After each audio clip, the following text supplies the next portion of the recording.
ang Panginoon. Ang mabuting balita ng Panginoon ayon kay San Lucas. Papuri sa iyo, Panginoon.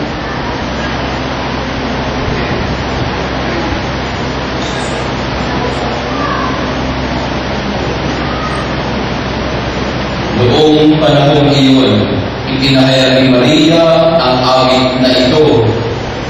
Ang puso ay nagpupuri sa Panginoon at nag-aalab ang aking espiritu dahil sa Diyos na aking tagapagligtas, sapagkat tiningap niya ang kanyang abang alipin. At mula ngayon ako'y tatawaging mapalad ng lahat ng saling lahi dahil sa malakilang bagay na ginawa sa akin ng makapangyarihan. Banal ang kanyang pangalan. Kinakabagan niya ang mamayakot sa kanya sa lahat ng saling-saling lahi. Pinakita niya ang lakas ng kanyang mga bisig. Pinamalat niya ang mapalalo ang isipan.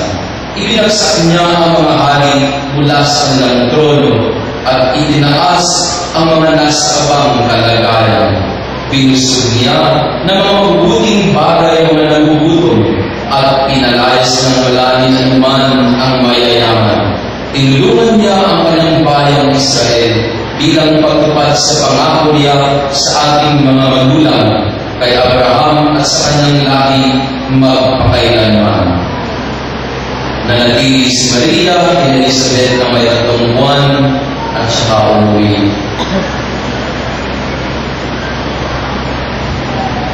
Ang mabuting balita ng ating kaligtasan. Pinupuri ka namin, Panginoon Yesu Cristo. Magsibuwa na.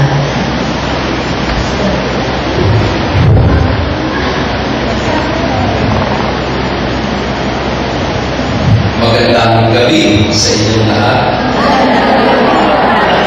Pag-ibati nga ng Merry Christmas ang ating mga katabi. Merry Christmas na po. Wala po, guwapo ba ka dyan? Meron tayo din sa baba, no? Hindi nila ako nakikita lang nila ako sa camera. Pakaway ka kayo dyan, kayo mga nasa baba. Maganda gabi din sa inyo. High-tech masyado ang simbahan ninyo. Meron pang balcony at orchestra. Siguro kayong mga nasa balcony ay mas mahal ang bayad. At siguro mas malaki ang naging hulog sa collection namin dahil kayo nasa balcony. Nakatandaan ninyo ang madaling sinihan. Merong balcony at orchestra. At sino po yung madalas na nag-relate doon sa balcony? Kayo, mga nanay, tatay. Ayan. May balcony at may orchestra. Alin ang mas mahal? Ha? Balcony. Kasi meron yung love seat. Natatanggal yung amplifier ng upuan at para kayong dalawang magsingkilo ay pwede mag-yapapan habang kayo nalulunod ng sing. Alam niyo ba yan? Diyan sa may yapo. Alam na parang siya Christian. Diyan sa may Cubao, maraming mga sinihan doon na may balcony, may orchestra. Merong mas mataas, merong mas mababa. Ganito tayo madalas mag-uri, maghati ng mga tao, mga bagay-bagay sa mundo. May mataas, may mababa. Alin ang mas mataas? Ang isang kapitan o isang general? Alin ang mas mataas? Isang kapitan o isang general? Siyempre mataas ang general. Si general, mas mataas kay captain. Alin ang mas mataas? Ang judge o justice?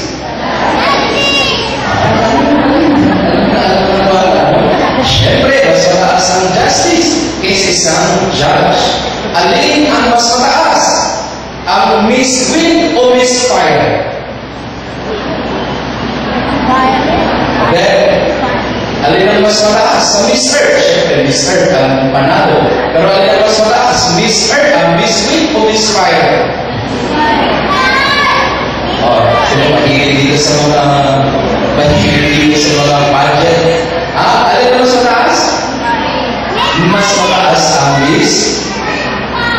Main ba o air? Ano ba? Basta mas mababa ang misfire. Mas mababa kasi fortran na lang yata yun. Hindi ako nagkakamali. Merong mga mababa, merong mas mataas. Alin ang mas mataas? Ang valedictorian o salutatorian? Mas mataas ang valedictorian. Alin ang mas mataas at alin ang mas mababa? Ang isang mayor o congressman?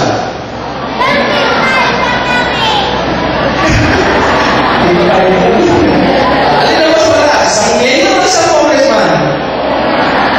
Hindi ka na lang ha? Hindi ka na alin mas mataas.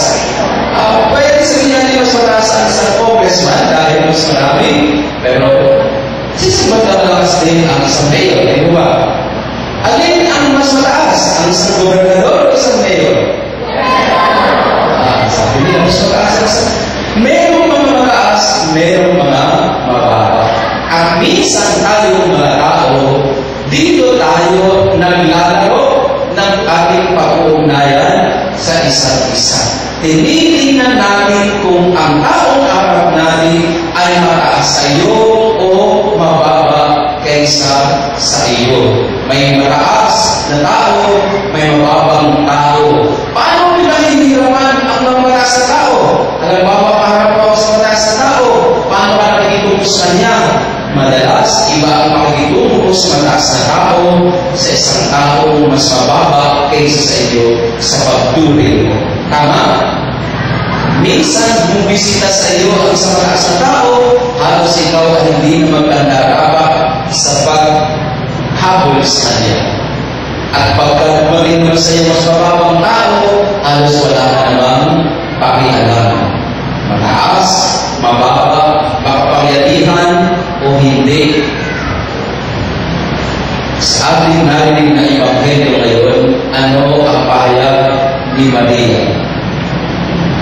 Yung mga mataas ay ipababa. Yung mga mababa ay itaas. Ito ang gagawin ng Diyos sa ating mga tao na yung nagmamataas, nagmamagaling, nangahamak ng aapi ng kanyang kapwa, sila'y ipababa. At yung mga hinahamak, yung mga inaapi, yung mga sinasantabi, sila naman ang itataas. Yun ang ibig sabihin ng salitang magnificat.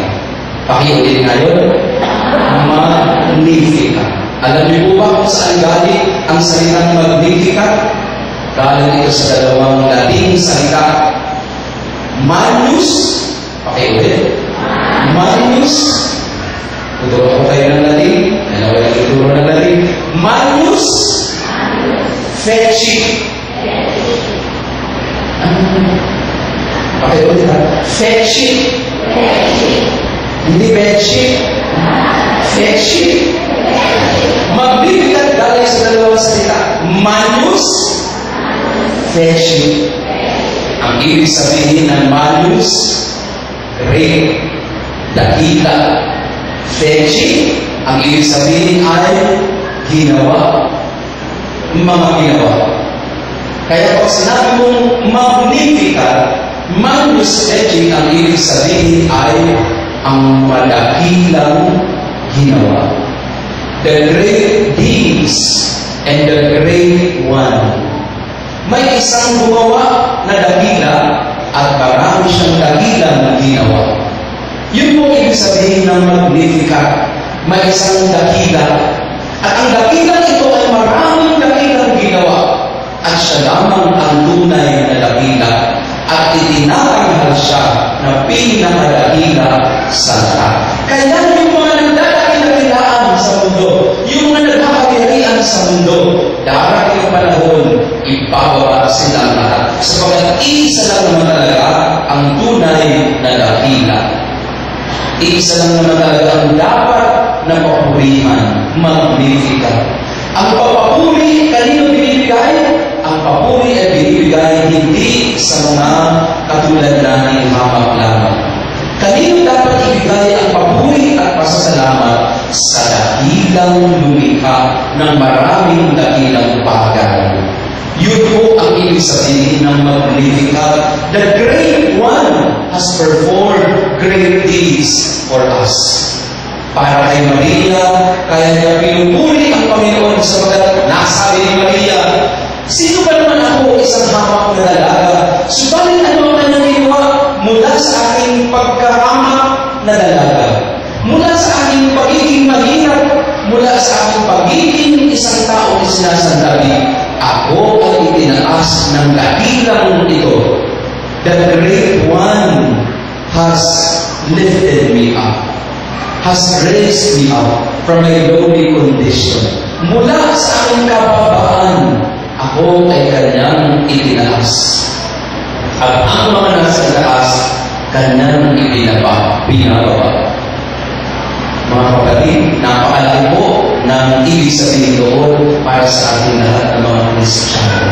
Ano po ang unang-unang paalaala sa atin ditong Magnificat na ito? Una, ang dapat mong papurihan ay ang dakila. The Great One. Siya lamang dapat papurihan. Siya lamang dapat sambahin. Siya lamang ang dapat nabigyan ng lahat-lahat ng papuri at pasasalamat. Kung tayo ay nagpupuri, purihin mo ang mga tao. Oo, dakilin mo ang mga tao. Pero isa lang ang tunay na dakila na dapat mong sambahin. At siya ang dakilang lumikha sa lahat. The Great One. The Great One has to be worshipped. The Great One has to be respected and honored. At ano po ang sinasabi sa atin doon, mga kapatid? Ang sinasabi doon ay, sino ba ang dinadakila mo sa buhay mo? Sino ba ang dinadakila mong Diyos sa buhay mo? Sino ba ang pinararalan mo sa buhay mo? Sino ba ang pinagpupulihan mo sa buhay mo? Who is the Great One in your life? Para kay Maria, isa lamang ang dakila. Ang dakilang nagmahal sa kanya ng lubusan. Pangalawa, ang ibig sabihin ng Magnificat ay ginagpapuri sa dakilang lumikha. Ang Magnificat din ay papatungkol sa kadakilaan na kanyang mga ginawa sa atin. God has done marvelous deeds in our life. Kaya pangalawa, matutunan natin sa Magnificat ni Maria, ano bang mga dakilang bagay ang binigay ng Diyos sa atin ngayong taong ito? Anong mga dakilang bagay ang pinagkaloob sa iyo ng Panginoong lumikha sa taong ito? Na dapat mong ipagpasalamat. What great deeds have God performed in your life? Ano? Pakita mo na ang iyong sarili. Ano kayang mga dakilang bagay ang ginawa sa akin ng Panginoon? Sa araw ito, na dapat mong ipagpasalamat. Pakita mo na ang kapatid. Anong dakilang bagay ang ginawa ng Diyos sa'yo? Binigyan ka ba ng anak? Matagal na kayo hindi nagkakaanak, biglang nagkaroon kayo ng anak. Pumasa ka sa board exam. Nakataka mo ng pag-aaral ng iyong anak. Gumaling ka ba sa iyong karamdaman? Narinig ba ng Panginoon namin panalangin? What great deeds have God performed in your life? Yun ang Magnificat. The awareness and the consciousness that God who is great continues to do great things in my life. Ano ang nakikita mo sa buhay mo ngayon? Mga dakilang bagay na ginawa ng Diyos o mga disgrasyang nangyari sa buhay? Ano ang mas matingkad? Ano ang mas marami? May dakilang bagay na ginawa ang Diyos para sa iyo ngayong taong ito. At yun ang dapat mong ipagpasalamat. Pangatlo, ano yung una? Ang iyong ang Magnificat, ang unang binigay sa atin yun, dakilain mo ang tunay na dakila. Purihin mo siya, sambahin mo siya, the Great One. Ano ang kanyang ginagawa ng dakilang Diyos na ito? Maraming dakilang bagay para sa iyo at sa amin. He performs wonderful deeds, great deeds for you and me. Pangatlo, at pagkong dapat natin sa puso at isabuhay sa Magnificat. ang Panginoong Diyos na dakila. Napalagi ang gumagawa ng dakilang bagay sa akin ay gumahamon din sa akin na gumawa ng dakilang mga gawain para sa aking kapwa. What great deed have you performed for others? Anong dakilang gawain ang inihandog mo sa iyong kapwa ngayong taong ito at ngayong Paskong ito? Question: meron ka bang dakilang ginawa para sa iyong kapwa? Meron ka bang isang dakilang bagay na ginawa para sa iyong pamilya? Meron ka bang isang dakilang ginawa para sa iyong parokya, para sa iyong simbahan? At lalo higit, meron ka bang dakilang ginawa para sa Panginoon? Do not fail to perform a great deed for the Lord this Christmas.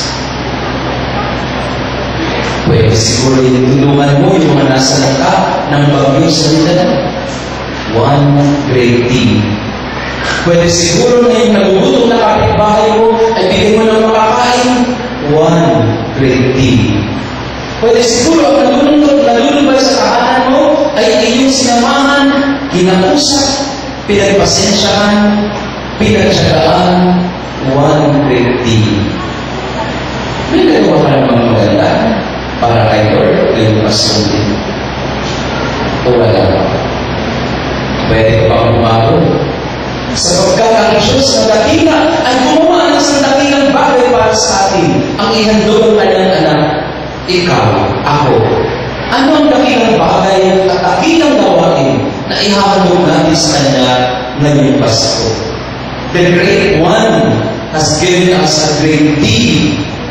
Then He challenges us also to perform a great deed for Him this Christmas. Huwag hayaang matapos ang Pasko na wala kang dakilang nagagawa para sa Diyos. Huwag mong hayaang lumipas ang Pasko na wala kang naibabahaging magandang bagay para sa kapwa mo. Huwag mong hayaang matapos ang Pasko nang wala kang napapasaya na nanunumbayan ng uligat sa pamilya mo. Give praise to the Great One who performs great deeds for us, who challenges us to do great deeds for Him. Sana ngayong Pasko, ito po ang ating maisabutan. Panginoong Diyos na dakila, napakaraming dakilang bagay na ginawa, tulungan mo ako na makagawa din ng dakilang bagay para sa iyo. Dakila ang Diyos, kaya dapat dakila din ang regalo mo sa iyo.